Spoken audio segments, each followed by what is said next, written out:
శ్రీరామ్ జై హనుమాన్. మహాప్రాణ విద్య రహస్యాలు సాధన గొప్పతనం. నిన్నటి వీడియో కంటిన్యూషన్ అయితే తప్పకుండా చూడగలరు.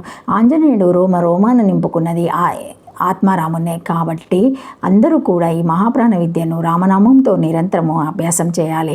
ఒక గోవులోనే 33 కోట్ల దేవతలు లేరు. మన లోపల కూడా దేవతలు ఉన్నారు. గోవును పూజించాలి, సేవించాలి అన్నది మంచిదే. కానీ లోపల ఉన్న అనంత పరమాత్మను మనము గుర్తించాలి. లోపల ఉన్న పరమాత్మని గురించి మనకు తెలియడం లేదు. అందుకే ఈ మహాప్రాణ విద్య సాధనతోటి మనలో ఉన్న పరమాత్మని తెలుసుకొని పొందాలి. అందరూ దైవ స్వరూపులే అని నిశ్చయంగా దృష్టి పెట్టి చేసుకోవాలి సాధన. అజ్ఞానులు అనుకోవద్దు.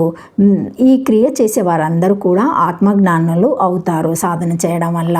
ఈ క్రియ చేసేవారు ఎవరిని తిట్టకూడదు, ఎవరిని శపించకూడదు. ఎందుకంటే వీరు